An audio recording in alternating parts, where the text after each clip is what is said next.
Hey there everybody, Cameron Morrissey here.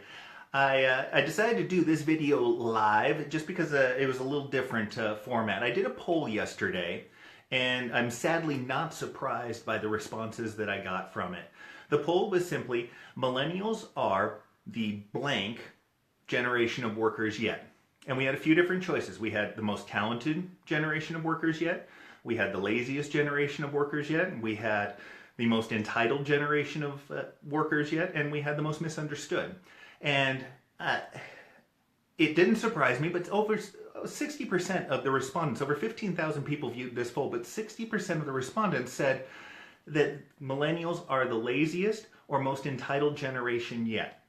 And I'm going to give everybody some tough love here because it's something I've been thinking about for a long time, and I've tackled it piecemeal with certain videos.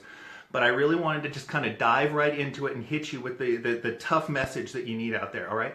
Personally, I believe that millennials are the most talented generation to come along yet. Certainly the most talented as far as the current marketplace is concerned. They grew up in it. Every generation is going to have that leg up in the current environment over prior generations, all right? But most importantly, and if I had to answer that poll, I would have said that they are the most misunderstood generation of workers yet, all right? Or more to the point, existing leadership doesn't understand how to manage them. And instead of trying to figure it out, they slap labels on them and start lumping them all together. All right? There's a lot of things that bother me about this particular issue. So I'll try to stay on point, but I think it's grossly unfair that your experience with one millennial or several millennials all of a sudden means that you start making sweeping generalizations about an entire generation of workers. That is lazy thinking. That is lazy behavior. All right? There's plenty of kids that I grew up with in high school that are lazy, unmotivated, and entitled losers. There's just as many that are smarter than me, more successful than me.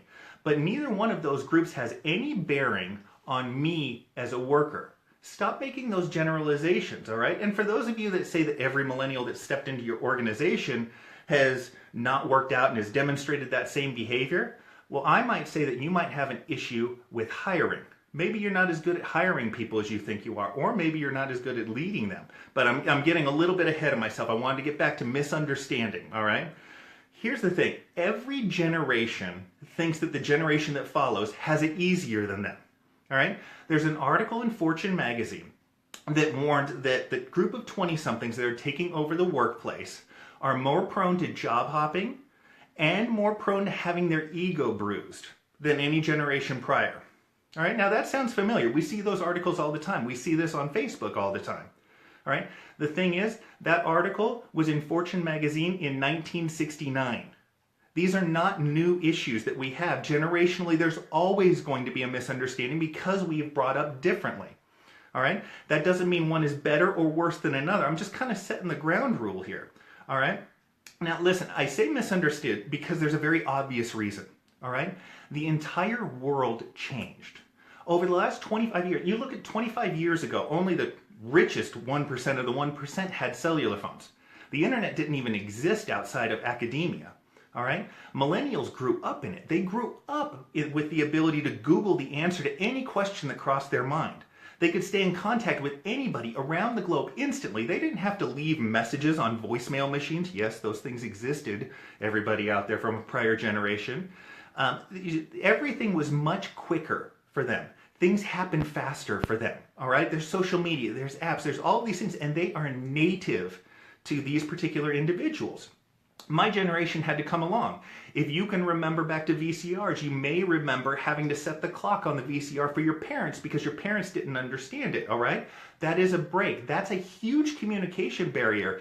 It is the biggest communication barrier that has probably existed since the Industrial Revolution. And I would argue that it is a bigger barrier than that because it happened lightning fast. All right? The problem is nobody is discussing this issue. All right? The only time it pops up is when people are whining on social media about one side or whining about the other. They're not talking about the natural difference, all right? They're just name calling. All right, and what I'm sick and tired of is my generation, Generation X, the ones that are supposed to be mature about these sorts of things, whining about the differences and how it makes it so hard and just judging people because it's so difficult, all right? Nobody ever said that leadership was difficult. If anybody said it to you, they were lying, and you knew darn good and well they were lying about it right when they said it, all right? That's not leadership, all right? Coming up with excuses, whining, name-calling, all right? That's a temper tantrum as a leader, all right? You're supposed to be above that. Leaders are supposed to be above that. And when you start thinking that everything isn't supposed to change and things are supposed to be just the way that you want it, newsflash, that's entitlement, all right? Leaders today seem to be entitled to things not changing, to them not having to take their approach, all right? You're supposed to be after results as a leader. You're supposed to be flexible in finding ways to get the most out of your employees. But you don't. Instead, you whine and you call millennials lazy because you lack the ability, drive, or creativity to actually motivate them. All right? You call them entitled because you lack the ability to communicate with them and open up a dialogue with them so that they understand things. All right? What I'm looking for out there is I'm looking for that generation of leaders that are so quick to bash the whole next generation that comes along. I'm asking them to take some responsibility for their actions. If you have an employee that's unmotivated, it is your job as a leader to motivate them. If you can't, it says just as much about you as a leader as it does about the employee.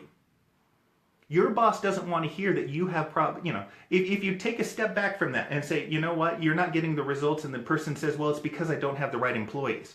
That's an excuse. That's a poor manager. All right? So many examples that I see out there of issues of leaders being incapable of communicating in a different way that breeds understanding. The one that pops up that I saw just recently was a leader complaining because their millennial wanted to work from home because there's no difference in working from home as opposed to in the office. And the leader shut them down because they have no policy and no willingness to do that. And the issue is that they didn't explain it, all right? That's poor communication on the leader's part. The reason that the millennial isn't happy about that is because you didn't give them a compelling reason why. You can simply say, yes, you could do that work from home, but there isn't as much collaboration and teamwork. Yes, you can still get that through technology, phone calls, what have you, but it's not going to be as good. That's an argument that somebody can understand, all right? That leader suffered from poor communication on things. And that's where the problem comes in. Not from the millennial who couldn't understand it. It's because you didn't actually give it to them. And so that's part of the issue. Millennials are far from stupid. They want the reasons. And because I said so isn't one that they are going to accept. They don't like it any better than we did. We all got that from our parents or from our bosses, whether you didn't get a reason for something. You just got, well, because I said so. All right. The difference between my generation and the generation of millennials is they have the guts to keep asking for it. And if they don't get it, they will bounce to a different job. All right. What so many leaders out there are calling entitlement. I really want you to clue into this. What they are calling entitlement, I call a demand for good leadership. All right. Most of what these millennials are asking for are covered in any solid book you can get on leadership and management. They want engagement. They want communication. They want a leadership development plan. They want to be exposed to new things, to new projects, to new ideas. All right? Which one of those things is off, out of bounds for you to handle as a leader? If you aren't getting the results and if you are bristling at those sort of questions, then you have a huge issue in your leadership. All right? You have choices as a leader, all right? And you can adapt to the new generation of workers. Everybody has to at this point. All right. I assure you, you won't find a more talented bunch if you learn how to work with them. All right. But first, you need the humility to know that you don't necessarily have all the answers.